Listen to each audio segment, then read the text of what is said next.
Bonjour à tous et bienvenue dans cette deuxième vidéo. Nous nous retrouvons dans cette série de 8 vidéos pour parler ensemble des sacrements.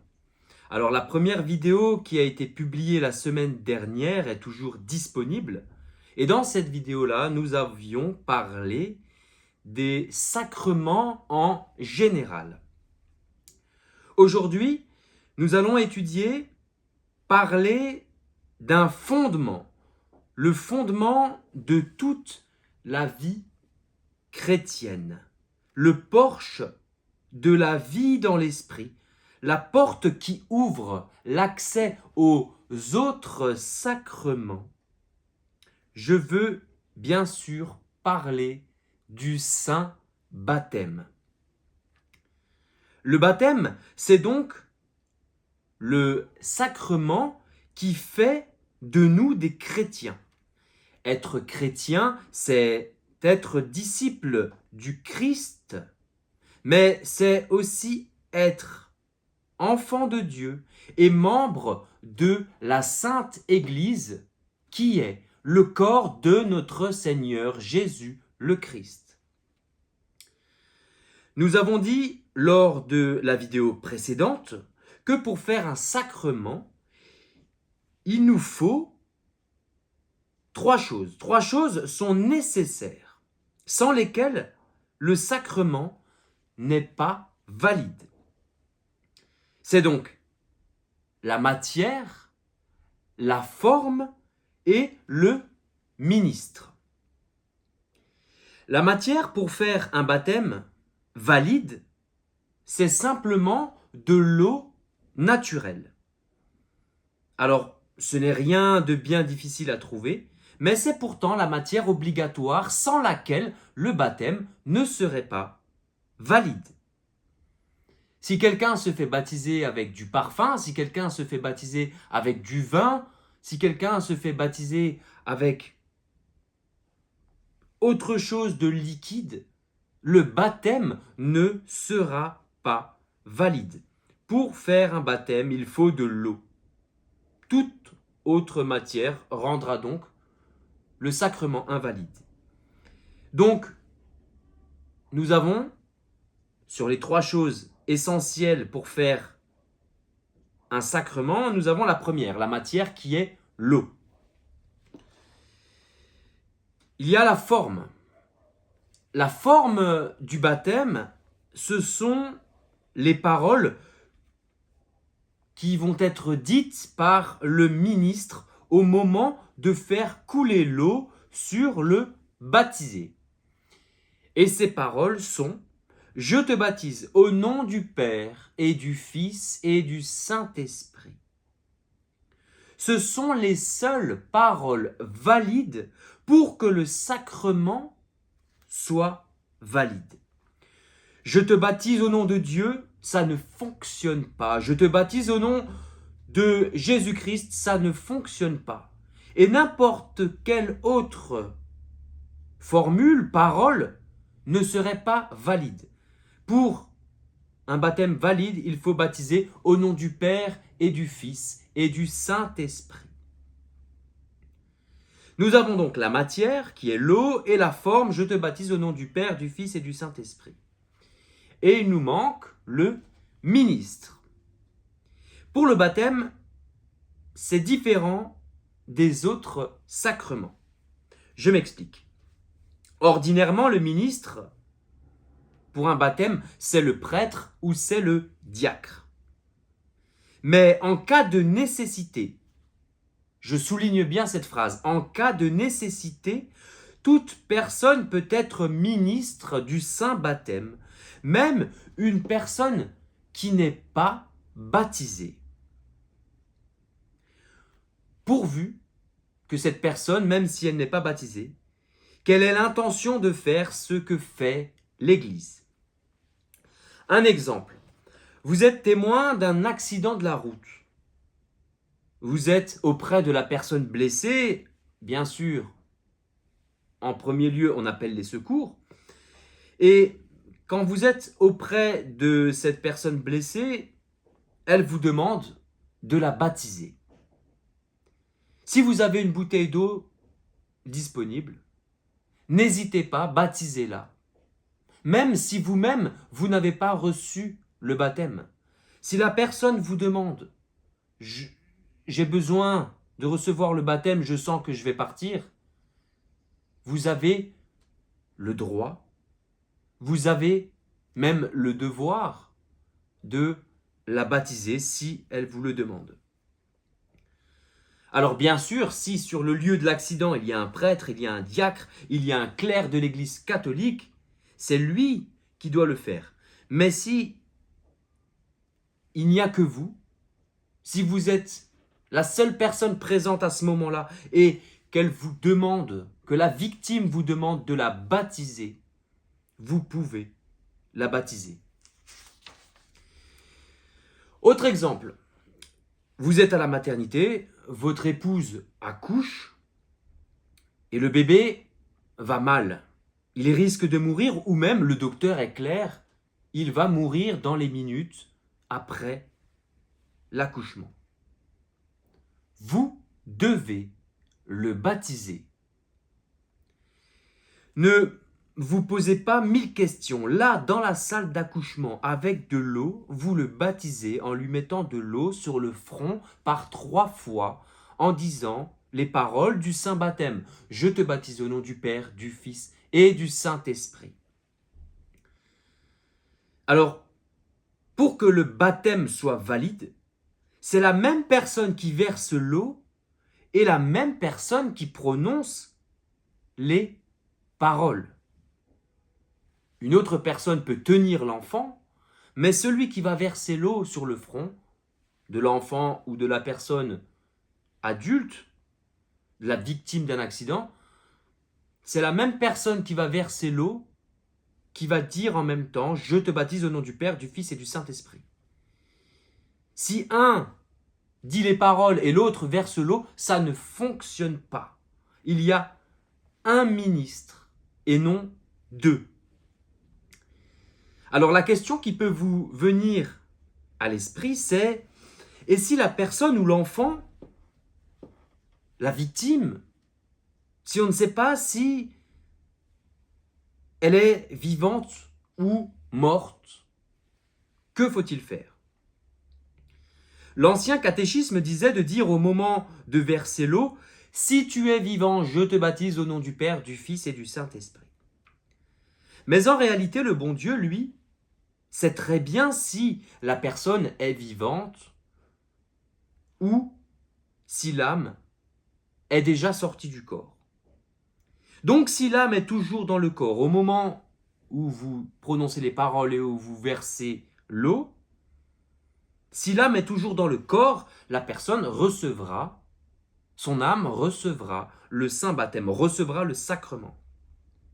Par contre, si l'âme est déjà dans l'autre monde, c'est notre prière qui aidera pour son salut. Donc, dans tous les cas, ne vous posez pas de questions.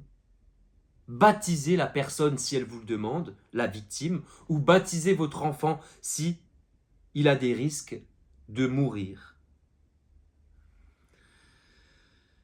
Alors, comme nous avons dit, le ministre peut être n'importe qui, mais attention, il faut qu'il y ait certaines conditions. Comme je l'ai souligné tout à l'heure et je le ressouligne encore maintenant, c'est en cas de nécessité. N'allez pas dire « j'ai baptisé des gens parce que je l'ai vu sur une vidéo YouTube ». C'est en cas de nécessité. Aujourd'hui, je ne peux pas me dire « tiens, je vais baptiser mon enfant qui n'a pas encore reçu le sacrement du baptême. Chérie, va chercher la cruche.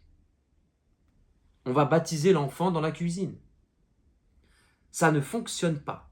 Pourquoi ça ne marche pas? Parce qu'il y a des prêtres aujourd'hui en France, des diacres, et que je dois faire baptiser mon enfant par les ministres qui ont reçu cette charge de l'Église. Maintenant, le cas serait différent si on vivait dans un pays où il n'y a pas de prêtre, pas de diacre, que l'Église catholique est interdite. Là, je n'aurais pas le choix, je baptiserais mes enfants moi-même. Mais pour l'instant, en France, ce n'est pas le cas. Et prions pour que ça le reste. Prions pour que la France reste un pays chrétien. Fermez la parenthèse. Donc si j'ai un enfant, je le fais baptiser à l'église. Je demande à un prêtre ou à un diacre et je le fais comme le prêtre ou le diacre va me dire de faire. On va préparer ça ensemble. Si une personne va mourir suite à un accident et me demande de la baptiser, je le fais. Si mon enfant risque de mourir à la maternité, je le fais, je le baptise. Je lui donne le sacrement. C'est en cas d'extrême nécessité. Si je suis adulte et que je veux me faire baptiser, c'est pareil. Je ne demande pas à un ami à moi, tiens, j'ai trop envie de devenir chrétien, est-ce que tu peux prendre de l'eau et me baptiser au nom du Père, du Fils et du Saint-Esprit? J'ai vu ça, il y a une vidéo sur YouTube où on nous dit que n'importe qui peut baptiser même si tu n'es pas baptisé. Ça ne marche pas. Si vous êtes adulte et que vous voulez recevoir le sacrement du baptême, vous allez dans l'église la plus proche de chez vous, vous allez toquer à la porte et vous demandez au curé la préparation au sacrement de baptême et vous le recevrez 1 an ou 2 ans plus tard.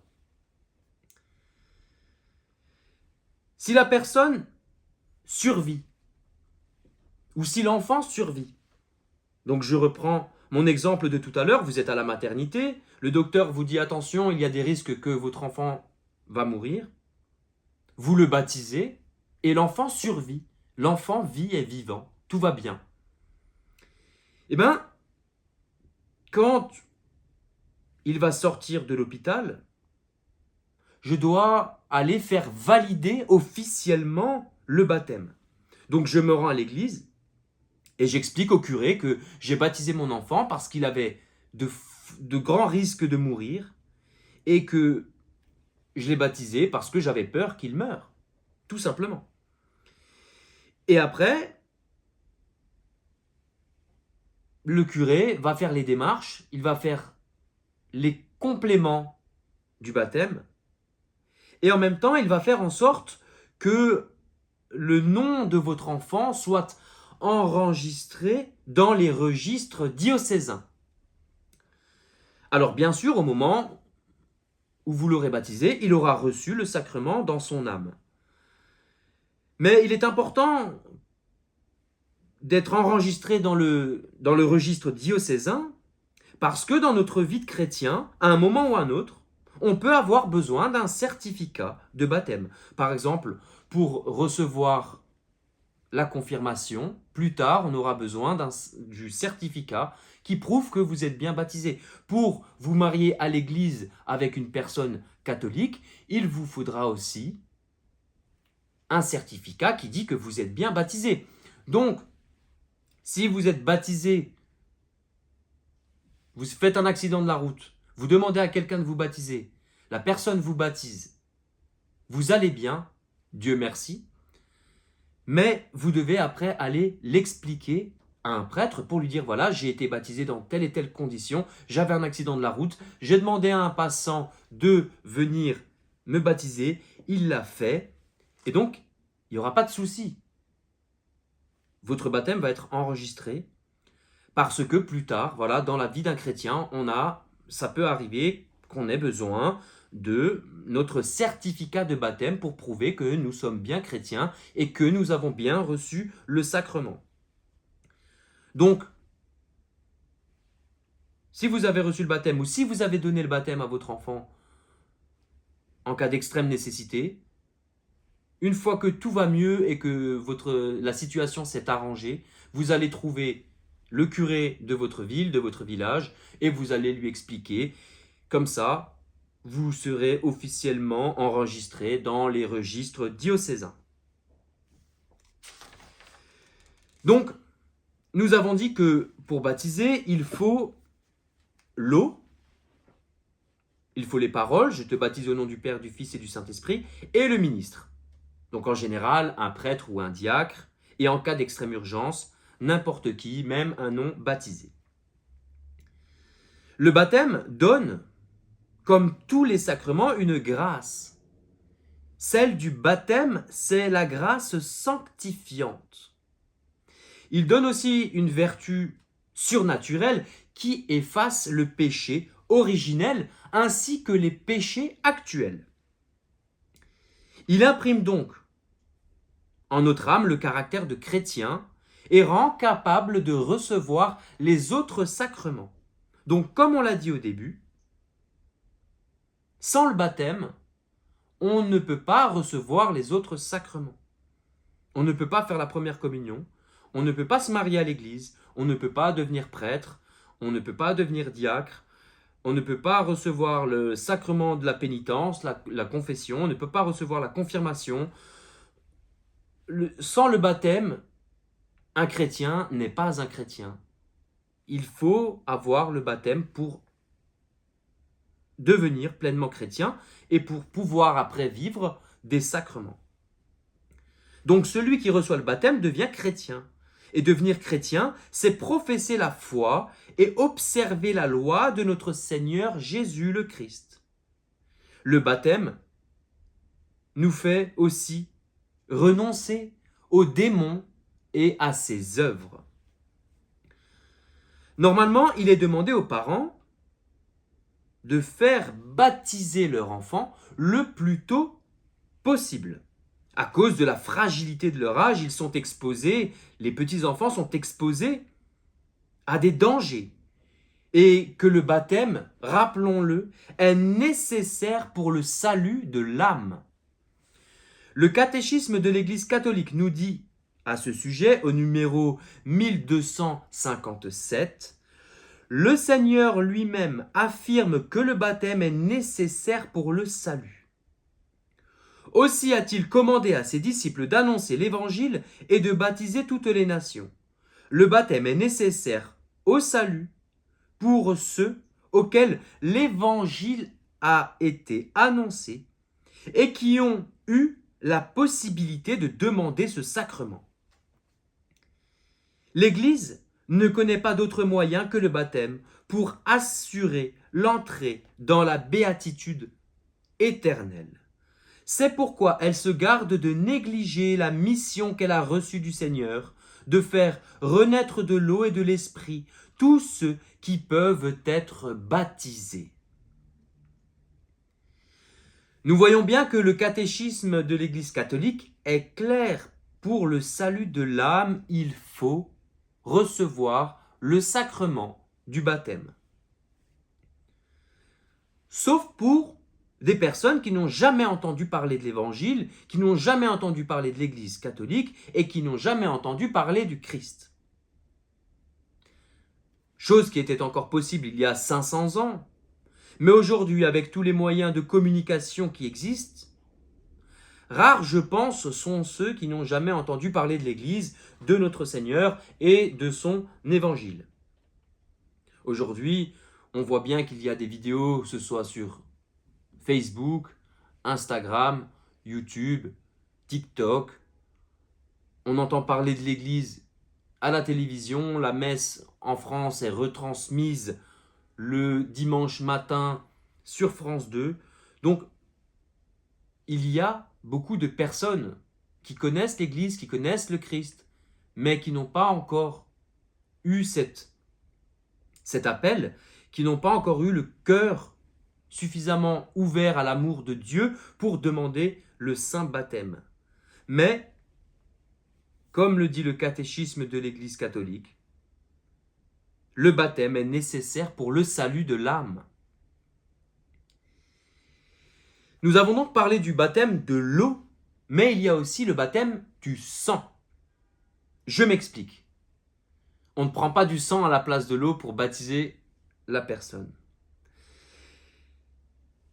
L'Église garde la ferme condition que ceux qui subissent la mort en raison de leur foi en notre Seigneur, sans avoir reçu le baptême, sont baptisés par leur mort pour et avec le Christ. Ce baptême porte les fruits du baptême, bien qu'il n'est pas un sacrement. Donc celui qui meurt parce qu'il était chrétien, pas encore chrétien, mais qu'il aimait le Christ et qu'il suivait sa loi et qu'il se préparait peut-être à recevoir le baptême, celui qui meurt à cause de ça, si c'est la raison pour laquelle cette personne est exécutée, elle aura reçu le baptême du sang. Pareil pour un catéchumène qui meurt avant son baptême. Donc un catéchumène, c'est celui qui se prépare à recevoir, c'est un adulte qui se prépare à recevoir le baptême. Et le temps de préparation est généralement de 2 ans, 3 ans, ça dépend des personnes. Et donc une personne qui a fait les démarches pour recevoir le saint baptême est un catéchumène. Et si ce catéchumène meurt avant son baptême, que ce soit de maladie, que ce soit d'un accident, le désir explicite de recevoir le baptême lui assure aussi le salut. Donc si vous êtes catéchumène aujourd'hui, que vous allez recevoir le saint baptême le soir de Pâques, à la fin du carême, et que vous mourrez dans les jours à venir, de maladie ou d'un accident, eh bien, le désir de recevoir ce baptême vous assure le salut. Donc celui qui n'a pas encore reçu le baptême, mais qui se fait soit assassiner pour sa foi en Jésus-Christ, soit parce qu'il a un accident et qu'il est catéchumène, ceux-là sont sauvés, même s'ils n'ont pas encore reçu le baptême. Pour les enfants morts sans baptême, l'Ancien Catéchisme nous parle des limbes. Les limbes, c'est un état de l'au-delà qui est situé aux marges de l'enfer. Mais le catéchisme de l'Église catholique nous dit aujourd'hui, quant aux enfants morts sans baptême, l'Église ne peut que les confier à la miséricorde de Dieu, comme elle l'a fait dans le rite des funérailles pour eux. Et au même numéro, le catéchisme de l'Église catholique nous dit aussi, d'autant plus pressant est aussi l'appel de l'Église à ne pas empêcher les petits-enfants à venir au Christ par le don du saint baptême. Il est donc important de baptiser les enfants le plus tôt possible, et l'Église a toujours tenu le même discours. L'Église tient à ce que les enfants soient baptisés le plus tôt possible. Nous l'avons déjà dit plus tôt, mais il est toujours bien de le redire, le sacrement du baptême nous efface tous nos péchés. Tous nos péchés sont remis. Le péché originel que nous avons suite à la faute de nos premiers parents Adam et Ève, et tous nos péchés personnels. Ce qui veut dire qu'une personne qui se fait baptiser à 50 ans, toute sa vie de pécheur va être effacée, va être lavée par le sacrement du baptême. La plongée dans l'eau fait appel au symbolisme de la mort et de la purification, mais aussi de la régénération et du renouvellement. C'est une nouvelle naissance dans l'Esprit Saint. Le baptême configure donc le baptisé au Christ et le caractère indélébile spirituel est marqué dans l'âme. Et aucun, je dis bien aucun péché ne peut enlever, ne peut effacer cette marque. Mais attention, c'est à bien comprendre. Le péché empêche le baptême de porter des fruits de salut. Donc, un baptisé n'est pas immunisé contre l'enfer. Celui qui oubliera son baptême pour faire un pacte avec le démon aura fait le libre choix de se séparer de Dieu et de renoncer à ses promesses de baptême. Et c'est bien dommage. Mais quand on est baptisé, on s'engage normalement à suivre le Christ et à suivre ses commandements. Dans l'Évangile, notre Seigneur commence sa vie publique après s'être fait baptiser dans les eaux du Jourdain. Bien sûr, notre Seigneur n'avait aucun besoin de recevoir le baptême, car il était pleinement divin et il était sans péché, et il est toujours sans péché. Mais c'était dans les plans de Dieu qu'il le fasse pour que le signe de l'Esprit, la colombe, descende sur lui, et pour que nous aussi nous l'imitions et nous faisons baptiser. Après sa résurrection, notre Seigneur a donné comme mission aux apôtres: allez donc de toutes les nations, faites des disciples, les baptisant au nom du Père, du Fils et du Saint-Esprit, et leur apprenant à observer tout ce que je vous ai prescrit. Donc, il demande à ce que le monde, les nations, soient baptisés, mais aussi qu'ils reçoivent l'enseignement nécessaire pour bien vivre du baptême, parce que juste recevoir le baptême, ce n'est pas suffisant. Certaines églises fondées par des hommes refusent l'idée de donner le baptême aux enfants. Et certaines églises demandent même à se faire rebaptiser une fois que nous sommes adultes. C'est totalement faux. Déjà, ne mettez pas votre confiance dans une église autre que la Sainte Église catholique, fondée par notre Seigneur Jésus le Christ il y a 2000 ans. L'Écriture sainte nous parle bien d'enfants qui reçoivent le sacrement du baptême. Quand saint Paul parle à son geôlier, il lui dit: « Crois au Seigneur Jésus, alors tu seras sauvé, toi et toute ta maison. » Dans Actes des Apôtres, chapitre 16, du verset 31 à 33, il est dit: « Le geôlier reçut le baptême sur le champ, lui et tous les siens. » Tous les siens. Qu'est-ce que ça veut dire tous les siens? Toute sa famille. Posez-vous la question, à quoi ressemble une famille? Fermez les yeux et imaginez-vous une famille. On imagine un homme, on imagine une femme avec des petits-enfants, pourquoi pas avec un bébé dans les bras de la maman. On imagine aussi les grands-parents qui sont présents, peut-être des oncles, des tantes. Quand on imagine une famille, c'est un couple, homme, femme, avec des enfants. Les parents ont une trentaine d'années et les enfants entre 10 ans et 1 mois. Voilà comment on imagine une famille. Ce geôlier-là a reçu le baptême avec tous les siens. Donc on peut imaginer qu'il y avait sa femme, ses enfants, peut-être ses parents, ses oncles et ses tantes. Donc, les enfants ont reçu le saint baptême dès le début de l'Église catholique.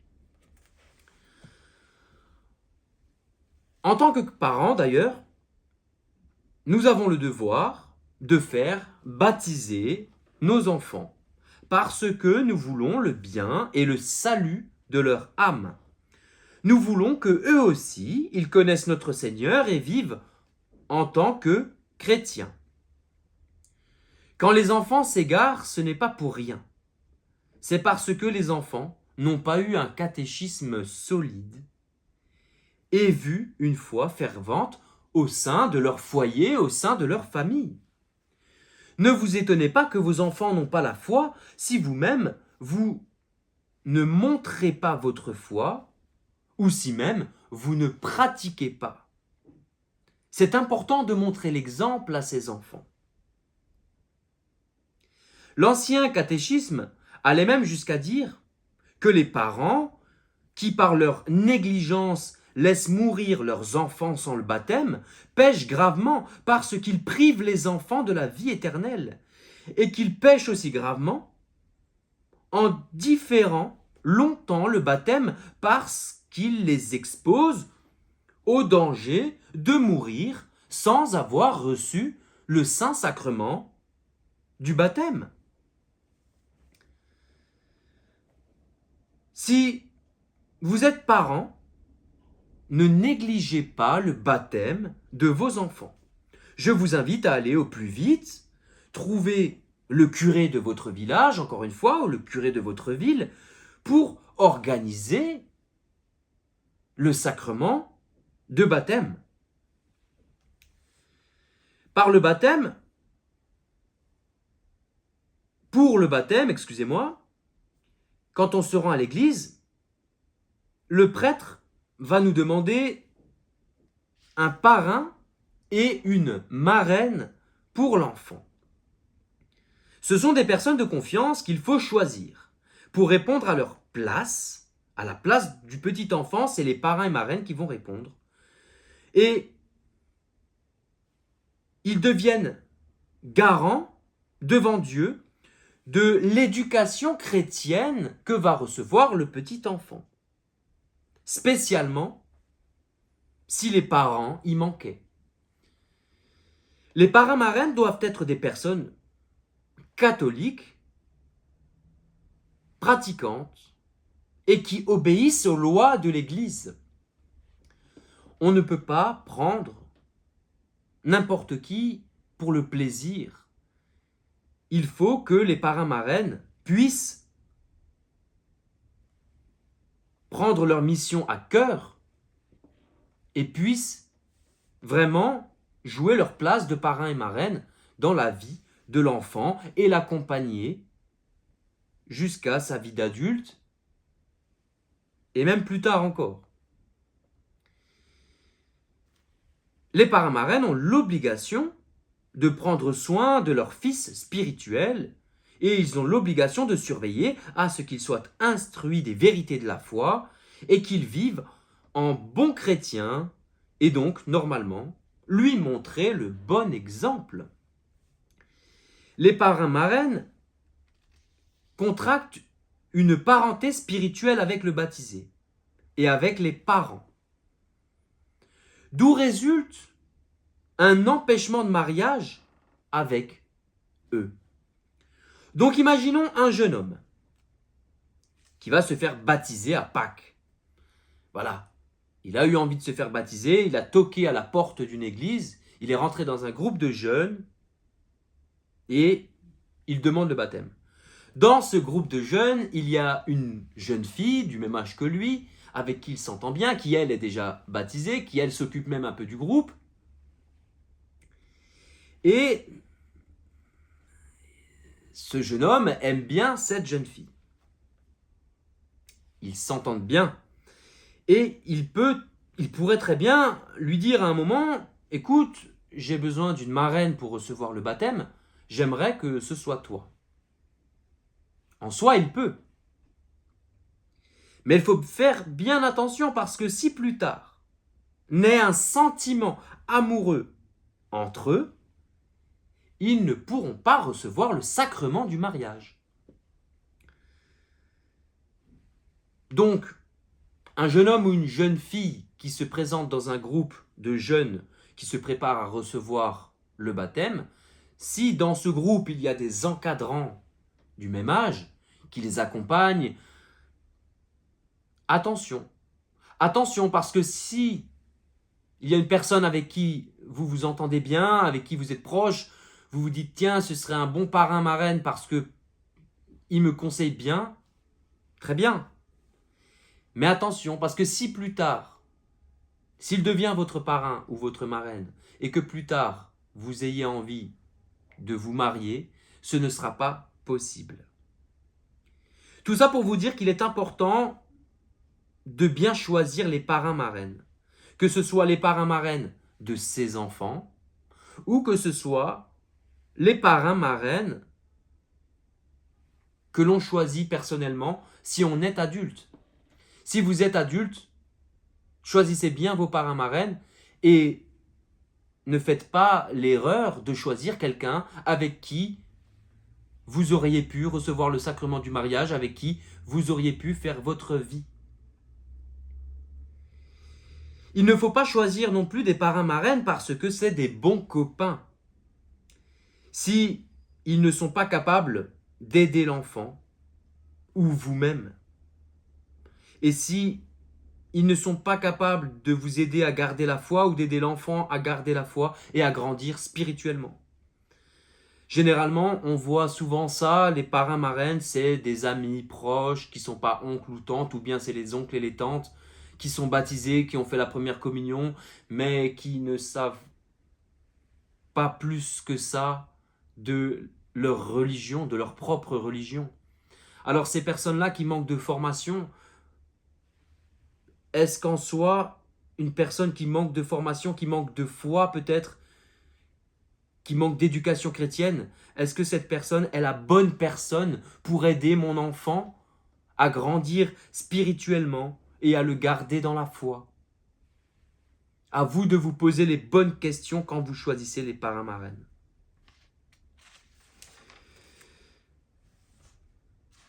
Donc, voilà. Nous avons fait le tour de ce beau sacrement qu'est le sacrement du baptême. Et je vous encourage vivement, si vous ne l'êtes pas encore, à vous faire baptiser, à aller demander au prêtre de votre paroisse de commencer un cheminement vers le baptême. Et en même temps, je ne peux que vous inviter et vous encourager aussi, si vous êtes parents et que vos enfants n'ont pas encore reçu ce beau sacrement, de les conduire eux aussi à l'église, de les emmener et d'aller demander aux prêtres, aux curés, de les préparer, de leur donner des cours de catéchisme s'ils sont déjà grands, s'ils ont déjà plus de 6 ans, ils doivent recevoir les cours de catéchisme pour recevoir le baptême. Donc je ne peux que vous encourager, soit pour vous-même à aller faire la démarche de recevoir le baptême, soit pour vos enfants à faire cette démarche. Parce que, rappelons-le, le baptême est nécessaire pour le salut de l'âme. En ce temps de carême, nous avons une pensée particulière pour tous les catéchumènes du monde qui se préparent et qui vont être baptisés dans la nuit de Pâques, à la vigile pascale, et qui par ce sacrement vont devenir nos frères, vont devenir des enfants de Dieu. Je vous remercie pour votre écoute, et pour toute question, vous pouvez laisser un commentaire sur la vidéo et je me ferai un plaisir de vous y répondre. Et nous nous retrouvons la semaine prochaine, dimanche prochain, pour parler du sacrement de la Sainte Eucharistie. En attendant, portez-vous bien, je vous remercie pour votre écoute.